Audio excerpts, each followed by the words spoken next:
For successful direct-to-consumer brands and elite marketers, how to take majority share for your product and monopolize your niche. A definite guide on piercing a total addressable market and stamping out competitors while avoiding scale plateaus.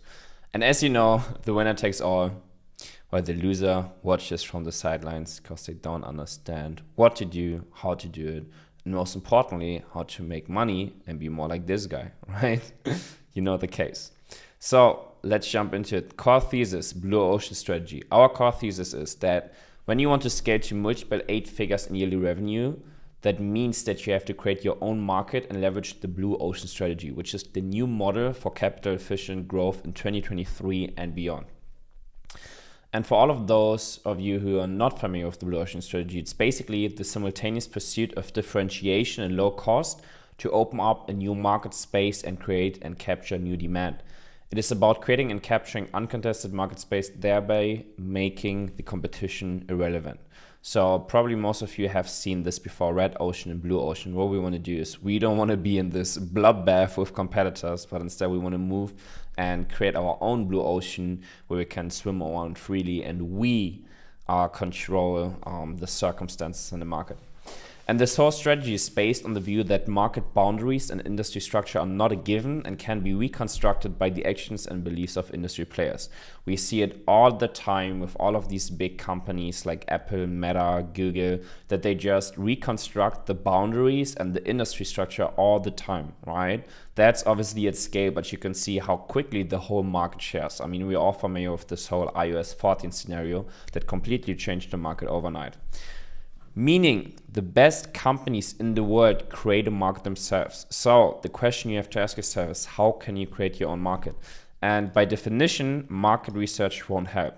What you need to do is, first of all, you need to solve for your value hypotheses, meaning your product market fit. And then after, you can solve for your growth hypotheses, meaning how are you going to scale? So if we look at this here, everything starts with finding a problem where you can solve for, right? This is like the first element, and then afterwards creating your product market fit. First of all, we have to understand what is the current problem in the market, and then how can we provide the solution for that, and then afterwards you find the mechanism behind it, right? Meaning a product and then also the product market fit. For this, in the beginning, the focus has to be on validate learnings, and the experiments are in a pivot style, right? Pivot meaning we go from a V1 to a V2 to a V3, right? Completely pivoting with our experiments and, for example, the product market fit. And only after we found initial traction, then we can focus on the growth hypotheses and apply scale, right? And then the focus is on growth, and the experiment is more on optimizing and fine-tuning. So, for example, going from a V3 to V3.1 or 3.2 or something. So what you need to do is you need to align the resonance of your advertising channel with your communicated value proposition and unique selling points in a way that avoids revenue divergence or these roller coasters that you're probably familiar with. And then what you need to do over time is acquire more and more customers that are less and less aware and interested in order to reach scale. So most of you are probably familiar with these 5 different awareness stages, where most of the people are unaware, and then a bit less are problem aware, a bit less solution aware, a bit less product aware, and then least of them are most aware. So typically what happens when we enter into the market is we grab all of these down here that are most aware, right? And then we hit the next ones that are product aware. And then in order to reach more and more scale, we kind of have to climb up the ladder to the people who are less and less aware. So if we look at the old way of making product market fit, it was quite simple, which is we just sell what people buy, right? So most of the people, and especially dropshippers, they would just choose products based on gut instincts and then use some generic marketing phrases, or even worse, they would just rip and completely steal the product, the value proposition, USPs, and value hypotheses of their competition and slap a different branding on it. We've seen it numerous times, and you all know what I'm talking about.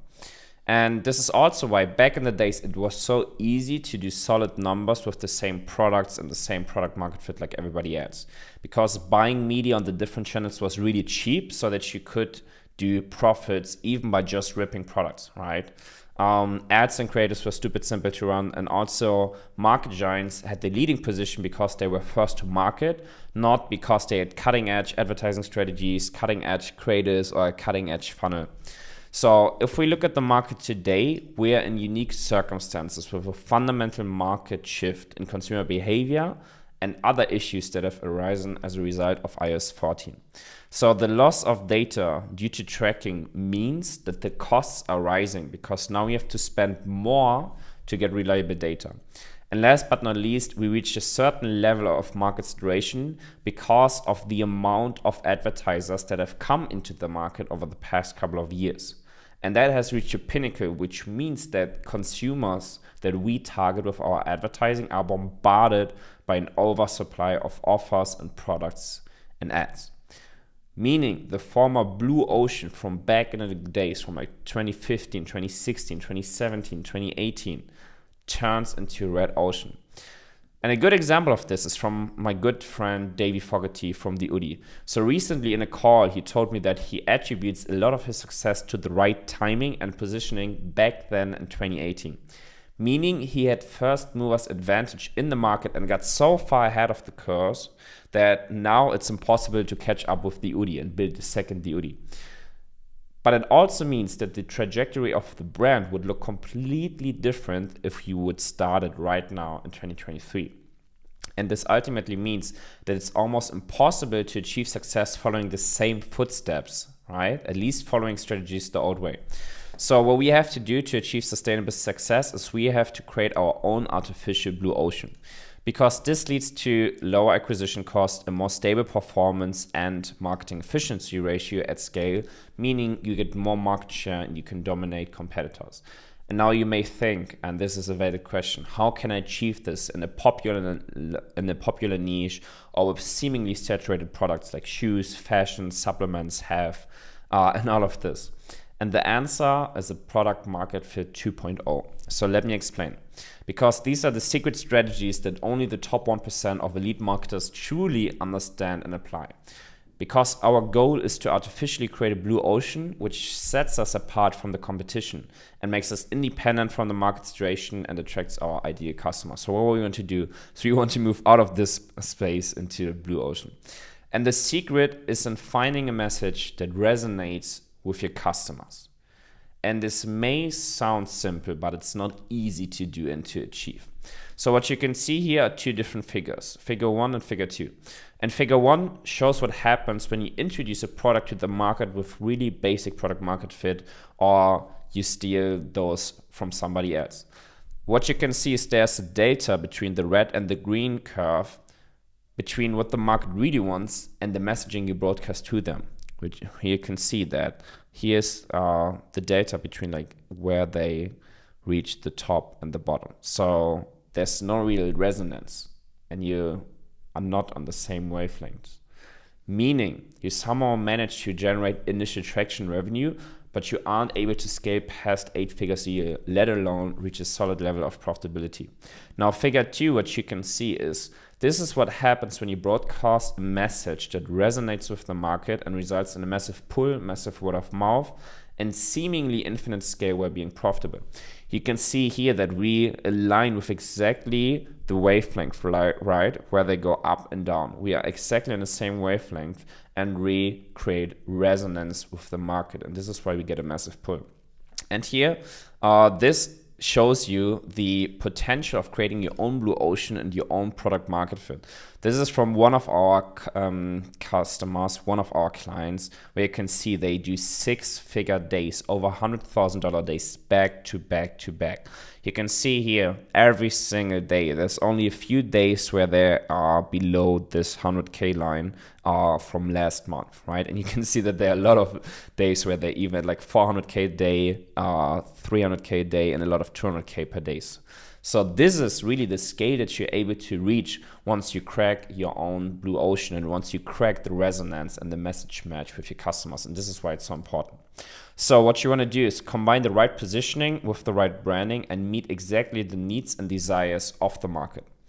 And then we create unique access channels with which you can profitably scale. So what you will understand by now is that in order to create a blue ocean in a red ocean market, you need a really deep understanding of the market and the ability to identify opportunities that others have overlooked. So how can we identify the opportunities? And the answer lies in data. It's not the gut instinct. It's not you being on Facebook and looking at your competitors for 2 hours or something. The answer lies in data and in really, really thorough data analysis. Data is the key to unlocking insights into customer behavior, market trends, and industry changes. It can help us identify new opportunities and make informed decisions about our business development and growth strategy. But traditional market research methods are often inadequate in identifying new opportunities in a rapidly changing market. For those of you who have been to university, like me, we've been taught a lot of traditional market research methods, buyer personas, all of that stuff, right? This is outdated. This is not working anymore. We need to take it 2, 3, or 5 levels deeper than that. And this is where we can utilize the power of AI and machine learning, because we need vast amounts of data. It's not enough to look at 10 customers or 100 customers or 1,000 customers. We need to collect data points from tens of thousands or potentially even hundreds of thousands of customers' data to really get to this really, really deep understanding where we understand the market and our customers and prospects better than they understand themselves. So the first step is to collect and analyze data, and this can be done through a variety of methods. We like to have a mixture of quality data analysis and then also quantitative data analysis, meaning customer surveys, websites analytics, social media monitoring, DMs, comments under ads, Quora, Reddit, Amazon, all of this, right? Customer reviews. And we want to collect all of these data points. And again, we want tens of thousands or even hundreds of thousands of data points. And then once we've collected the data, then we can use AI and machine learning algorithms to identify patterns and trends in the data and make predictions about future customer behavior. And I just want to show you some examples of what you can then do. And what I will do is I will also, just for this, create a completely different video, because this is a topic where I could talk about for hours. But now I just want to talk about this so you can get the awareness. And then in one of the next videos, I'm going to show you exactly how to, because this will be an hour-long video. So collect the data, analyze the data, and then what you want to do is you want to set up a rapid split testing program to validate the messaging hypotheses we came up with. Again, everything is around finding the perfect messaging in your value proposition, in the copy, in the product benefits, product description, in the creatives, in the advertising, on the landing pages, everywhere. The message and the copy that you have needs to resonate with your customers. And I just want to show you, it's not enough to know this and then analyze the data and then come up with some messaging or some copy, but you need to have a rapid split testing program where you can split test 2, 3, or 5 variations of copy, for example, like value propositions, to understand which of this one resonates the most with the customers. We don't want to rely on our gut instinct that tells us, okay, maybe this is the best copy or this is the best product benefits. We want to get the validation from the market. So what we do, we set up these messaging hypotheses as split tests, and then we collect data to understand which really gives us a higher conversion rate or more purchases and more revenue. So just 2 examples from brands where we did this. This is from Nomisk. We helped them scale from 0 to 10 million in the first 12 months last year. I've talked about this numerous times. And one of the things we did is we played around with the messaging a lot, right? And we ran split tests for that. So this is one of the split tests we ran where we tested the messaging on the homepage. So we just tested this messaging, instantly relief period cramps against healthy, drug-free, and instant period cramp relief, right? This is based on thousands and thousands of customers' reviews and all of these data points where we came up with this messaging, and you can see that the conversion rates increased by over 8%. So you can do the math yourselves. at a brand that's doing over 2.5 million a month, how much 8% increase means. Same with Solace bands. Here you can see the difference. Beforehand, we had a new experience with your Apple Watch, unique Apple Watch bands. And then what we did here with the value proposition is said, instantly stand out from the crowd with affordable and unique Apple Watch bands. And then here again, the change is huge. This gave us a conversion rate increase of over 7%. And this is just one page with one simple change in messaging, right? As I told you, it's simple, but it's not easy. So I know, again, with all of this is a lot, and this is probably also the first time that you've ever heard somebody talk about all of this stuff, because this really is what the elite marketers use. And this is not the regular marketing stuff that every guru regurgitates. So if you want to learn more, if you want to understand how you can apply all of this to your brand and your 8-figure brand or multiple 8-figure brand, and you want to apply all of this, then what you can do is you can click on this link here, book a call, and then talk to me, and I can explain how we can do all of this together with your brand. Hope you enjoyed this video. Let me know your thoughts in the comment section below, and then I will see you in one of the next videos. Peace.